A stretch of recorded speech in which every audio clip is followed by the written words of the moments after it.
Palavra da Verdade, com Hernandes Dias Lopes. Hoje eu quero partilhar com você o texto de Apocalipse, capítulo 1. Abra sua Bíblia comigo. Apocalipse, capítulo 1.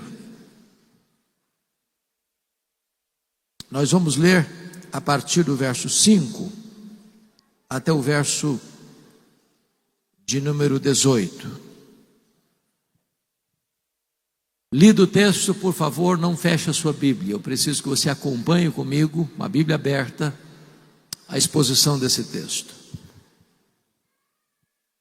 E da parte de Jesus Cristo, a fiel testemunha, o primogênito dos mortos e o soberano dos reis da terra, àquele que nos ama e pelo seu sangue nos libertou dos nossos pecados e nos constituiu reino, sacerdotes para o seu Deus e Pai, a Ele a glória e o domínio pelos séculos dos séculos. Amém. Eis que vem com as nuvens, e todo olho verá, até quantos o traspassaram. E todas as tribos da terra se lamentarão sobre ele, certamente. Amém. Eu sou o Alfa e o Ômega, diz o Senhor Deus, aquele que é, que era e que há de vir, o Todo-Poderoso. Eu, João, irmão vosso, e companheiro na tribulação, no reino e na perseverança, em Jesus achei-me na ilha chamada Patmos, por causa da palavra de Deus e do testemunho de Jesus. Achei-me espírito no dia do Senhor, e ouvi por detrás de mim grande voz como de trombeta, dizendo: o que vês, escreve em livro, e manda às 7 igrejas: Éfeso, Esmirna, Pérgamo, Tiatira, Sardes, Filadélfia e Laodiceia.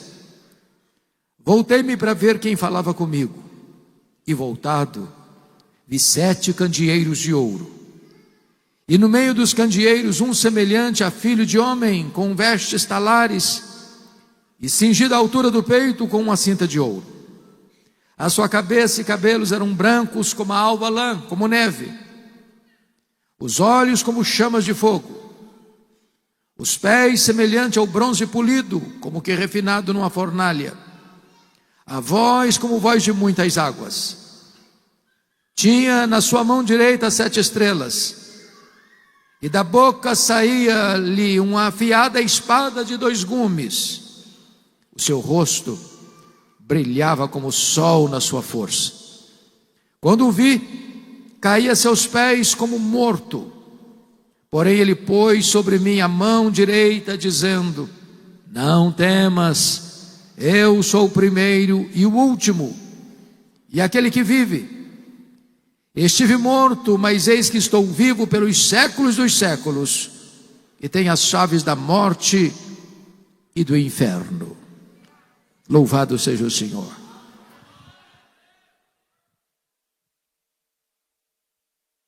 Desde que Jesus, o Filho de Deus, nasceu em Belém da Judeia, é que o cenário mundial era extremamente sombrio. Quando Jesus nasceu, quem governava o Império Romano era César Augusto, que governou do ano 27 a.C. até o ano 14 depois de Cristo. Quando Jesus começa o seu ministério, morre na cruz e ressuscita dentre os mortos, quem governava o mundo era Tibério César, que governou do ano 14 até o ano 37 da era cristã. Quando Jesus disse, e mostrando aquela efígie do imperador, cunhada na moeda, disse: dai a César o que é de César e a Deus o que é de Deus, ele estava se referindo a Tibério César. Depois assume o governo de Roma um dos homens mais cruéis da história, de 37 a 41, chamado Calígula, um homem que derramou muito sangue por causa da sua feroz perseguição. Depois governa o Império Romano Cláudio, de 41 a 54 da era cristã, quando ocorreu uma grande fome mundial, profetizada por Ágabo. E naquela ocasião, os judeus foram expulsos de Roma, desembocando numa grande fome entre os judeus. É por isso que Paulo faz uma coleta entre as igrejas gentílicas da Galácia, da Macedônia, da Acaia e da Ásia Menor, para socorrer aqueles pobres da Judéia. Depois assume o governo de Roma Nero em 54 e governa até 68.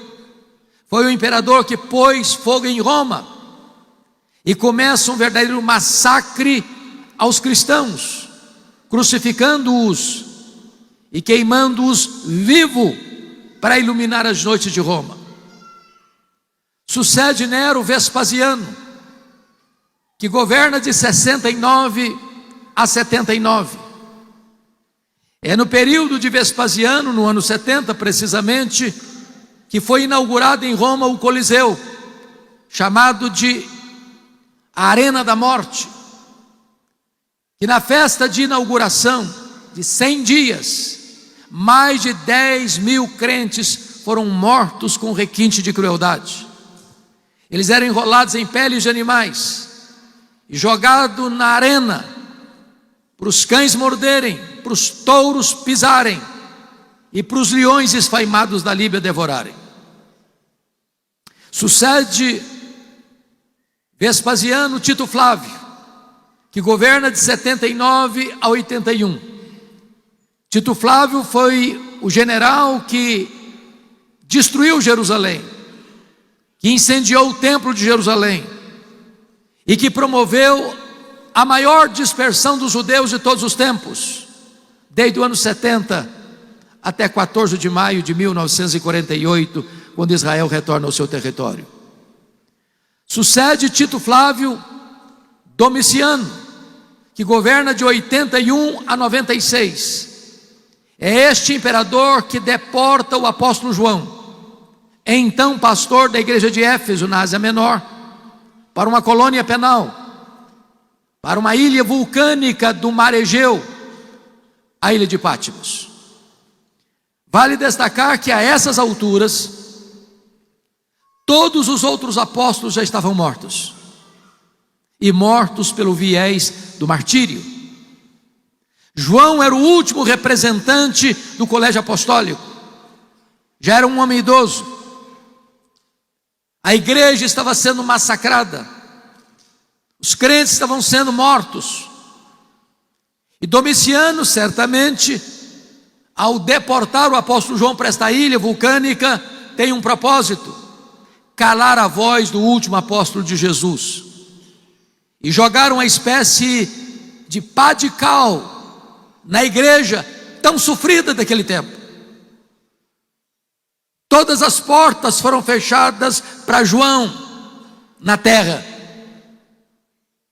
Mas quando todas as portas para João foram fechadas na terra, Deus abriu-lhe uma porta no céu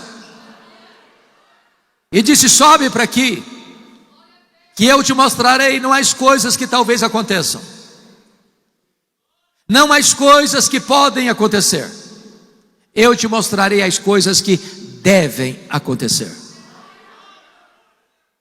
É curioso que quando João é enviado para esta ilha vulcânica, do ponto de vista humano, era o braço de ferro do Império Romano que o mandava para o exílio. Mas quando João interpreta esse fato, ele tem outra perspectiva. Ele diz no versículo 9, que ele estava na ilha de Patmos por causa da palavra de Deus e do testemunho do Senhor Jesus Cristo. Quem tem as rédeas da história nas suas mãos não são os poderosos deste mundo, mas o Senhor Deus Todo-Poderoso. Ele é quem está no trono e é Ele quem dirige a história. Era um dia de domingo, era o dia do Senhor, quando João escuta atrás dele uma voz tão poderosa como uma voz de trombeta, dizendo: o que vês, escreve em livro e manda às 7 igrejas: Éfeso, Esmirna, Pérgamo, Sardes, Filadélfia, Laodiceia. Quando ele se volta para ver quem falava com ele, ele não vê quem falava com ele, ele vê as 7 igrejas, os 7 candeeiros, e alguém no meio dos candeeiros. Quem é esse Jesus que João vê na ilha de Patmos? Este Jesus é o centro das Escrituras. Ele é tudo no Antigo Testamento. Ele é a semente da mulher, ele é o descendente de Abraão, ele é o cordeiro da Páscoa, ele é a coluna de nuvem, ele é a coluna de fogo, ele é o maná que caiu do céu, ele é a água que brotou da rocha. Ele é simbolizado pelo tabernáculo, ele é simbolizado pela arca da aliança, ele é simbolizado pelo templo, ele é simbolizado pelas festas, ele é simbolizado pelos sacrifícios, ele é simbolizado pelo sábado. Tudo era sombra dele, ele a realidade. Quem é esse Jesus que João contempla na ilha de Patmos? Ele é tudo no Novo Testamento. Ele é o verbo que se fez carne, ele é o cordeiro de Deus que tira o pecado do mundo. Ele é o cordeiro que foi morto, mas está vivo pelos séculos dos séculos. Ele é o fundamento da igreja, ele é o dono da igreja, ele é o edificador da igreja, ele é o protetor da igreja, ele é o pão da vida, ele é a luz do mundo, ele é a porta das ovelhas, ele é o bom pastor, ele é a ressurreição e a vida, ele é o caminho, a verdade e a vida, ele é a videira verdadeira, ele é o alfa, ele é o ômega, ele é o princípio, ele é o fim, ele é o rei dos reis, ele é o senhor dos senhores.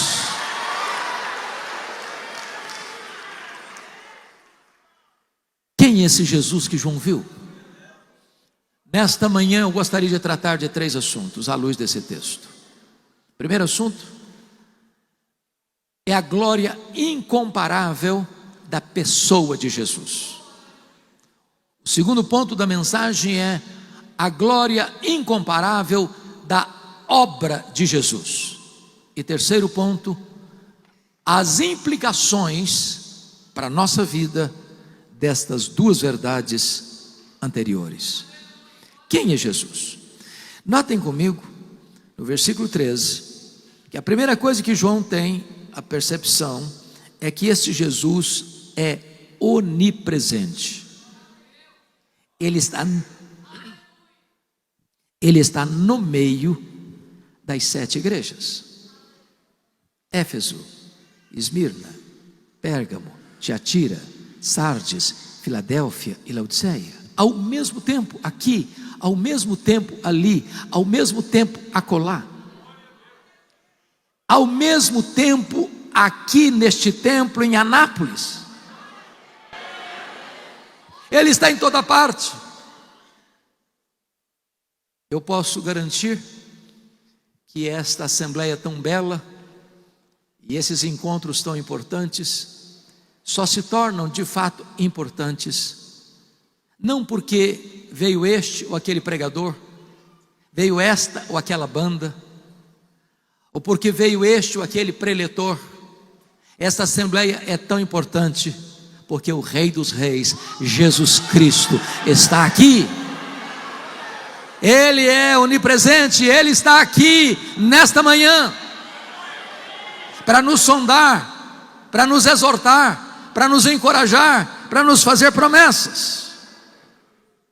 Mas em segundo lugar, veja comigo por gentileza, versículo 14: a sua cabeça e cabelos eram brancos como a alva, lã como neve. Isso retrata o fato de que Ele não é apenas onipresente, Ele é eterno. Ele é antes de todas as coisas. Ele existe nas 3 pessoas da Trindade antes mesmo que o mundo fosse criado. Ele não precisava ter criado o universo para ser Deus, já o era antes da criação. Ele não deriva da criação glória para Ele mesmo, embora Ele criou tudo para a sua glória, e o universo inteiro resplandece a glória dEle, mas Ele já era glorioso e perfeito em si mesmo, antes de ter criado os céus e a terra. Ele não foi criado, Ele é o Criador. Ele não passou a existir, Ele é o Pai da eternidade. Os seus cabelos são brancos como a neve.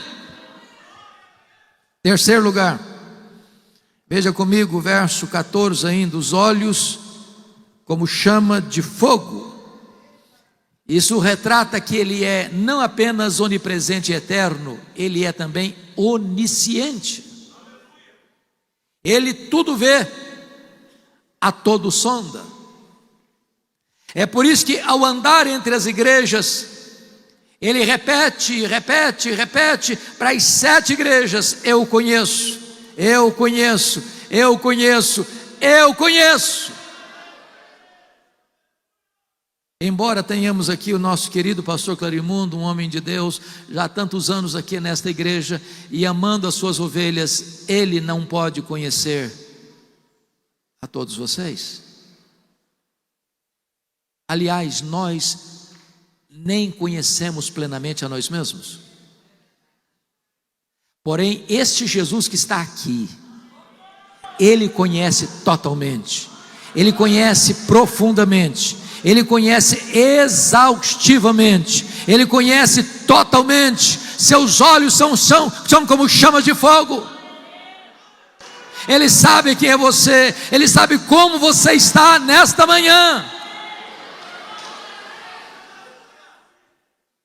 Mas notem comigo o versículo 15: os seus pés são semelhantes ao bronze polido, como que refinado numa fornalha.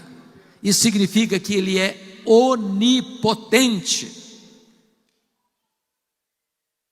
Ele é aquele que pode todas as coisas, para quem não há impossíveis.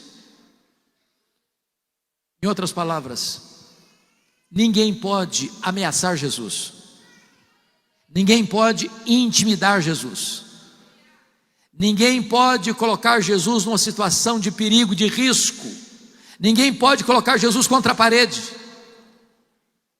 Ele é o que dá vida, ele é o que tira a vida, ele é o que exalta, ele é o que rebaixa, ele é quem põe no trono, ele é quem tira do trono.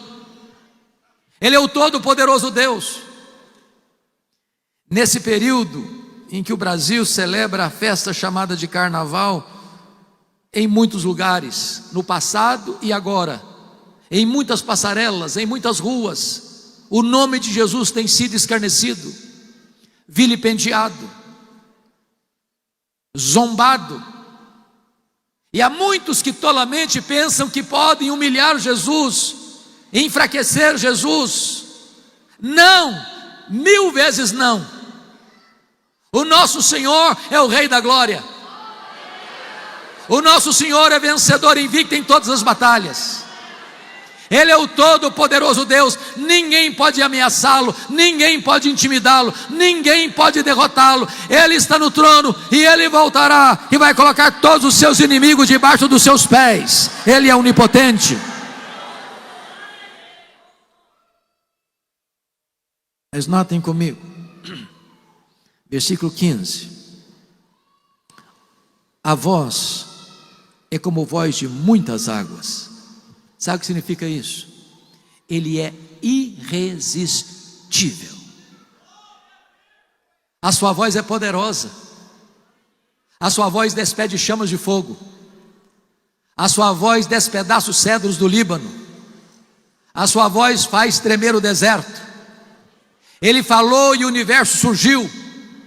Ele dá uma ordem e o sol para. Ele dá uma ordem e as estrelas aparecem. Ele dá uma ordem e o vento cessa. Ele dá uma ordem e o mar se acalma. Ele dá uma ordem e a doença tem que ir embora. Ele dá uma ordem e os demônios têm que bater em retirada.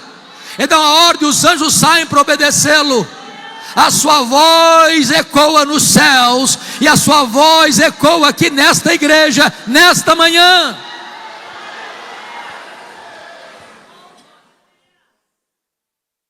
Mas observem comigo, por favor, o versículo de número 16.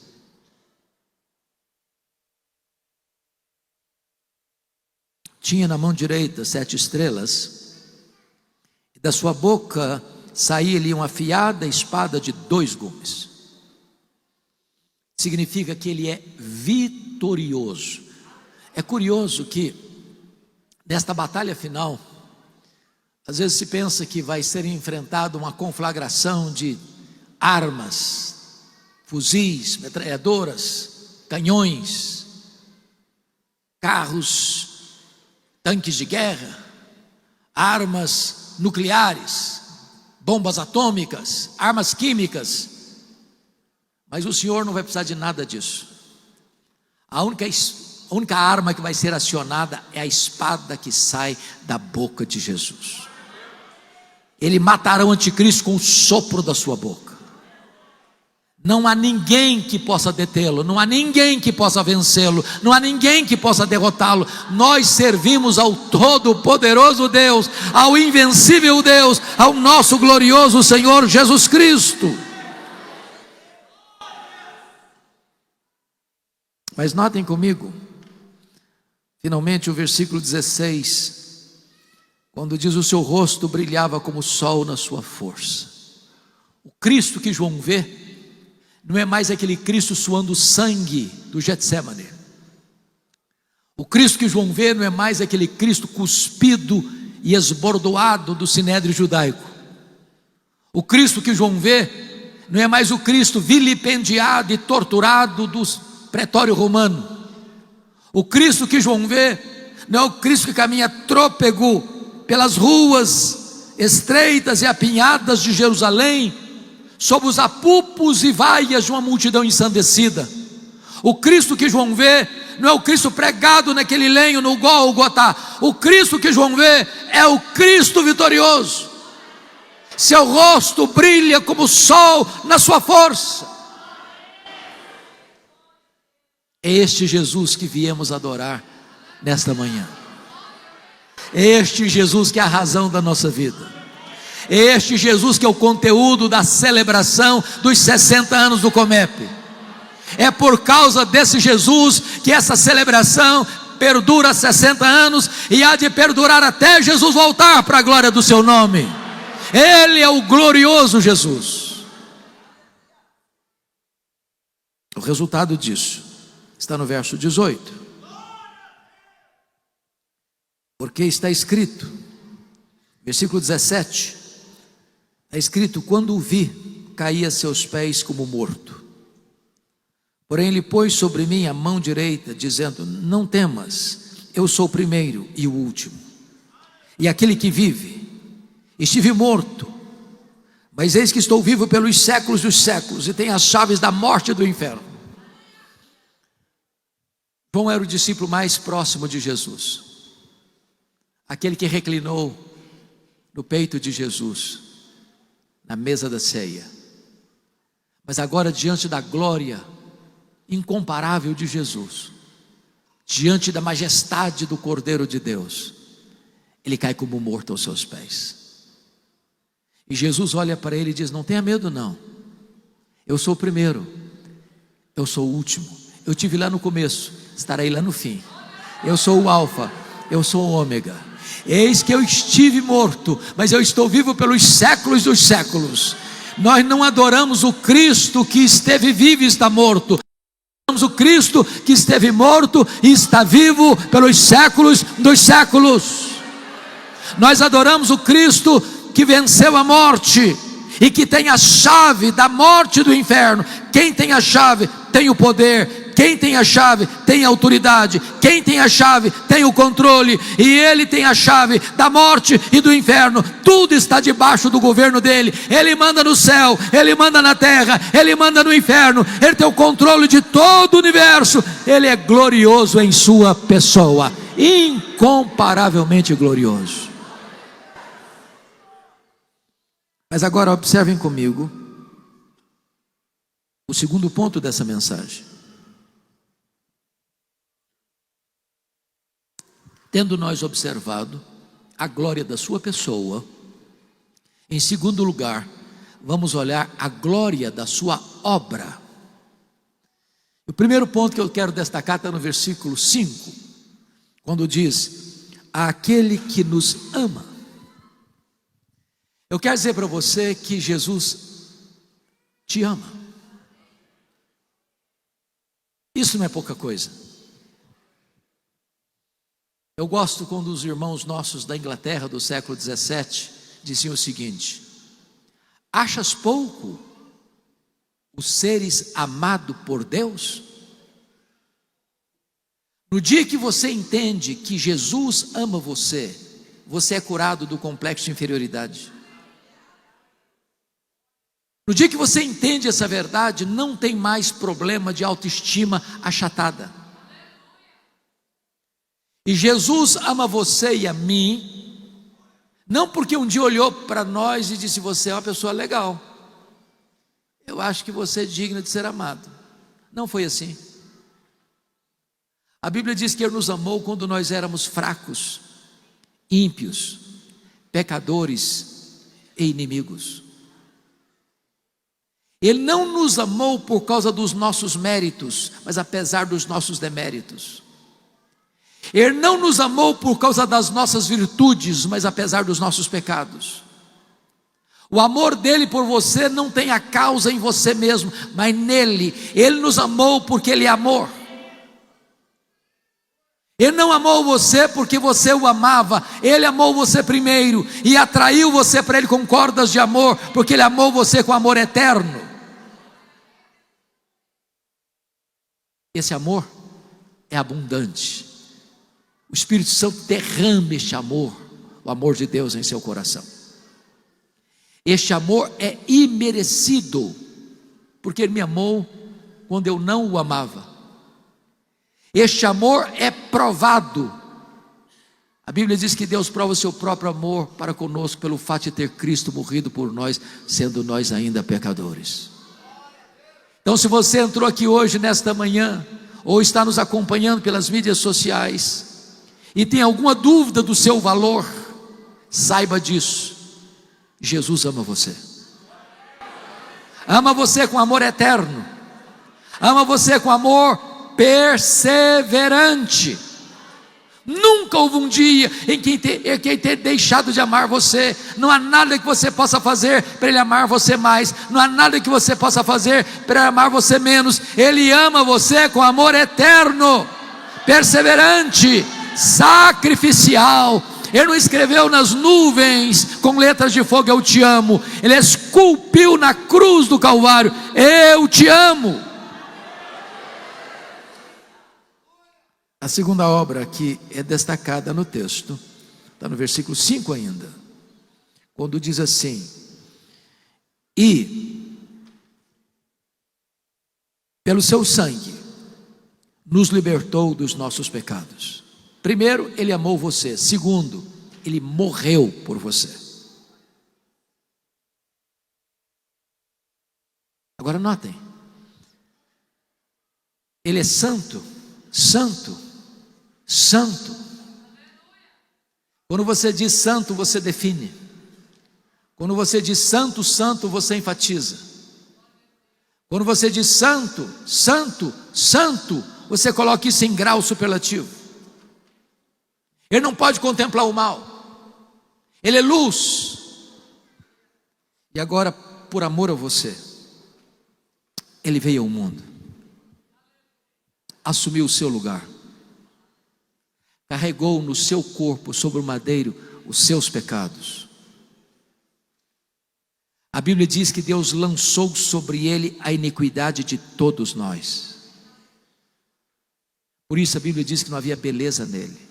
Tem gente que se equivocadamente acha que Jesus não era bonito. Não, Jesus era muito bonito. Ele era belíssimo, certamente. Quando a Bíblia diz que não havia beleza nele, não está falando do aspecto físico dele, está falando que naquele momento a feiura minha, a feiura sua, o nosso pecado, a nossa transgressão, a nossa iniquidade foi colocada sobre ele. Ele foi feito pecado por nós. E porque ele foi feito pecado por nós, e o salário do pecado é a morte, a lei exigiu a morte dele. Agradou ao Pai moê-lo naquela cruz. E sabe por que ele morreu por você? Porque Ele amou você com amor eterno. Ele não foi para aquela cruz esperneando, como uma ovelha vai para o matadouro. A Bíblia diz que ele não levou em conta a ignomínia da cruz, pela alegria que lhe estava proposta, a alegria de amar você, de morrer pelos seus pecados, para dar a você a vida eterna. Terceira obra. Confira comigo o versículo 6. Está escrito: e nos constituiu reino, sacerdotes para o seu Deus e Pai. Primeiro, ele nos amou. Segundo, ele morreu por nós. Terceiro, ele nos exaltou. Você que tem familiaridade com as Escrituras, sabe que lá no Velho Testamento, nenhum sacerdote podia ser rei, e nenhum rei podia ser sacerdote. O rei Uzias, depois de governar tanto tempo em Jerusalém, governou 52 anos. Num dado momento ele se envaideceu e quis ocupar a função também de sacerdote e ficou leproso. O único que reuniu em si mesmo a função de rei e sacerdote foi Jesus Cristo. Agora, você que foi amado por Ele, você que recebeu o efeito e os efeitos da morte dele, agora é constituído em rei e sacerdote, ou sacerdócio real. Que posição honrosa! Isso significa que você não precisa de intermediário para chegar até Deus. Por meio de Jesus você tem livre acesso à sala do trono. Você pode falar com Ele em qualquer lugar, em qualquer dia, em qualquer circunstância. Ele está pronto para recebê-lo, porque você é sacerdote, você é rei, você foi assentado com Ele nas regiões celestes, acima de todo principado e potestade.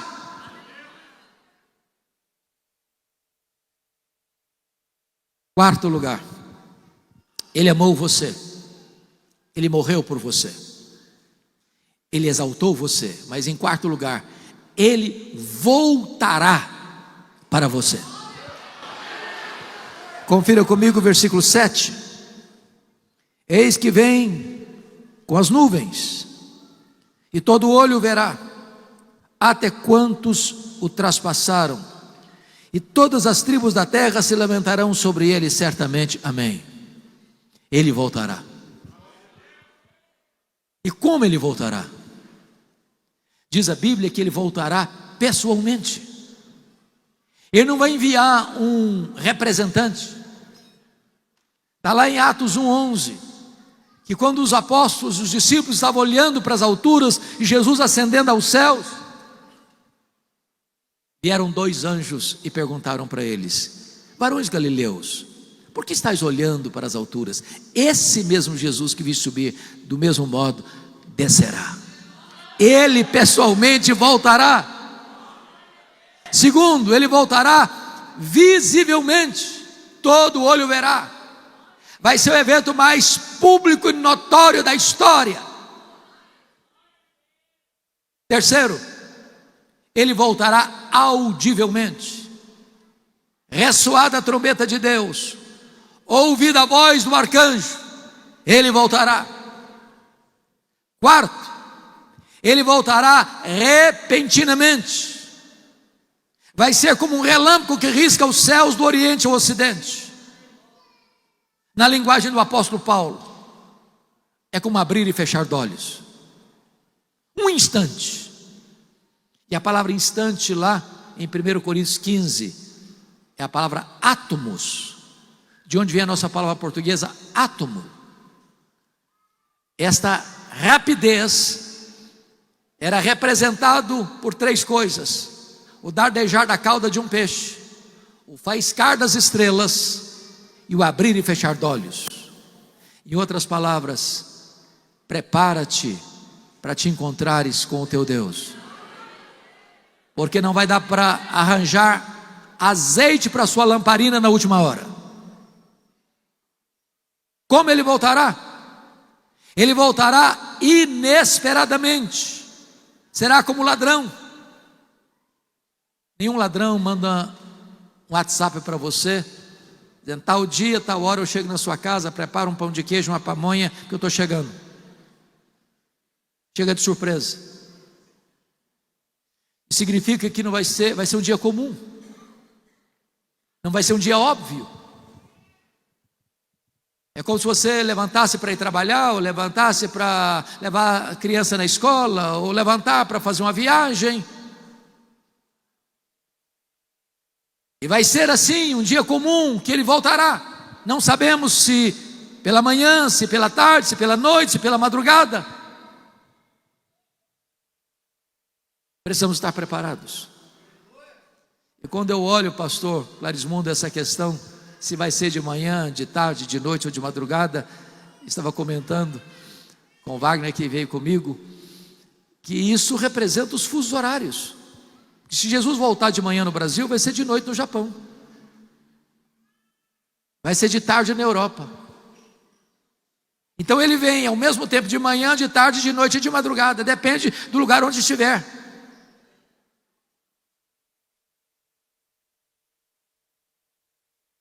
Preste atenção nisso. Você precisa estar preparado a qualquer hora. Quando perguntaram para João Wesley, o que é que você gostaria de fazer quando Jesus voltar? Ele respondeu, eu gostaria de fazer o que eu faço todo dia, porque todo dia eu estou esperando, todo dia estou aguardando, todo dia estou dizendo, Maranata, ora vem Senhor Jesus. Como ele voltará finalmente? Ele voltará vitoriosamente, gloriosamente. Na sua primeira vinda, ele veio de forma muito humilde. O seu berço foi uma manjedoura, um coxo de animal comer, mangiare, manjedoura. Não tinha onde reclinar a cabeça. Para entrar em Jerusalém, precisou de um burrinho, de um jumentinho emprestado. Para reunir-se com seus discípulos no cenáculo, precisou de uma casa emprestada. Para ser sepultado, precisou de um túmulo emprestado. Mas quando ele voltar, ele virá como Rei dos Reis, como Senhor dos Senhores. Ele virá para se assentar no trono e julgar as nações. Ele virá para colocar todos os seus inimigos debaixo dos seus pés. Então ele amou você, ele morreu por você, ele exaltou você e ele voltará para você. Bom, vamos agora então ao último ponto desta meditação, que é, quais são as consequências, ou as implicações do fato de Jesus ser glorioso e ter realizado por nós tão gloriosa obra? Primeira implicação, não precisamos mais ter medo da vida. Tem muita gente que está com medo da vida, irmãos. Tem muita gente que está com medo de viver. Tem muita gente que está flertando com a morte. Tem muita gente que acha que a única saída honrosa para a vida é cometer suicídio. Você não precisa ter medo da vida. Eu fico olhando que quando o Domiciano está destruindo, matando, aterrorizando a igreja, empurrando para a colônia penal o último apóstolo de Jesus, e o cenário era muito sombrio. Parecia que a história estava sem rumo. Parecia que o mal estava prevalecendo. Parecia que o diabo estava no controle. Mas quando João chega naquela ilha, o Senhor mostra para ele que quem manda é o céu e não a terra. O trono que governa o universo não é o trono dos homens, é o trono de Deus. E quando João sobe, ele vê um trono. Ele não ousa falar ou descrever quem é essa pessoa, a não ser descrever pedras preciosas, o brilho de pedras preciosas, aquele que é santo, santo, santo, aquele que é o Criador do universo. Eu quero dizer para você, meu querido, que a vida faz sentido, porque Jesus é real. Ele é o Senhor da sua história, Ele é o Senhor da sua vida. Você não precisa temer a vida, porque Ele é a vida. Segundo lugar, ou segunda implicação, Você não precisa ter medo da morte. Jesus disse para João: ô João, você fica com medo não, eu sou o primeiro, eu sou o último. Eis que eu estive morto, mas eu estou vivo pelos séculos dos séculos. Ele venceu a morte, Ele matou a morte, Ele arrancou o aguilhão da morte, Ele ressuscitou, inaugurando a imortalidade. Ele tem a chave da morte e do inferno. Ele é a ressurreição e a vida. E se você crê nele, você nunca morrerá eternamente. Você já passou da morte para a vida. Agora a morte não tem a última palavra. Agora o túmulo não é mais o nosso último endereço. Agora para nós viver é Cristo e o morrer é lucro, porque morrer é partir para estar com Cristo, o que é incomparavelmente melhor. Mas em terceiro lugar, terceira implicação: você não precisa ter medo da vida, você não precisa ter medo da morte, você não precisa ter medo do futuro desconhecido. Me permita explicar isso. Você e eu temos certeza do nosso futuro final. É a glória, é a bem-aventurança eterna. Isso, todos nós que estamos em Cristo, estamos seguros disso. Porém, eu não sei o que vai acontecer comigo amanhã. Eu não enxergo na curva, eu não enxergo no escuro. Eu não sei, pastor Clorimundo, quantos de nós, se Deus permitir, estaremos aqui nos 61 anos do Comep. Talvez alguns de nós aqui já terão partido. Nós não temos essa segurança, nós não temos esse conhecimento. Mas eu quero dizer para você que você não precisa temer esse futuro que você não conhece, porque aquele que está no trono diz: eu te mostrarei as coisas que devem acontecer. Ele estará com você, Ele assistirá a você. Não há circunstância da vida em que Ele não esteja do seu lado, para guardar você, para proteger você. Enquanto você caminhar por aqui, você tem 2 guarda-costas, 2 protetores, que vão estar do seu lado, todo dia, toda noite. Bondade e misericórdia vão seguir você todos os dias da sua vida. Não haverá um dia em que você vai acordar em que a bondade e a misericórdia não estarão do seu lado, direito e esquerdo. E quando essa jornada terminar, você vai habitar com o Senhor na sua casa para sempre e sempre e sempre e sempre. Mas finalmente, quarta implicação: você não precisa ter medo da vida, você não precisa ter medo da morte, você não precisa ter medo do desconhecido. E quarto, você não precisa ter medo da eternidade. Jesus disse para João: eis que eu estou vivo pelos séculos dos séculos. Bilhões e bilhões de anos vão rolar por toda a eternidade, e Ele estará lá com você. Ele vai ser a sua herança, a sua alegria, a sua recompensa. Você vai contemplar a Ele face a face. Você vai reinar com Ele para sempre. Você vai servi-lo sem cansaço, sem dor, sem fadiga. Você terá um corpo imortal, incorruptível, poderoso, glorioso, espiritual, celestial, semelhante ao corpo da glória de Jesus. Não terá choro, não terá pranto, não terá dor, não terá pecado, não terá maldição, não terá despedida, não terá defeito físico, não terá cansaço. Você estará com Ele para sempre, e sempre, e sempre, e sempre, e sempre, eternamente. Louvado seja Deus.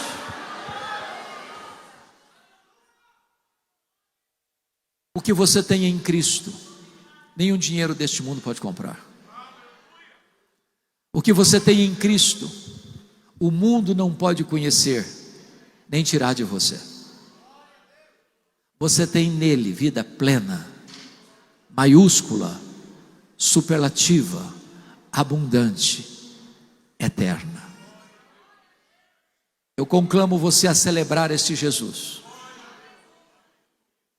e a reconhecer que este Jesus é a razão desta celebração dos 60 anos do Comeb. Deus abençoe a todos vocês.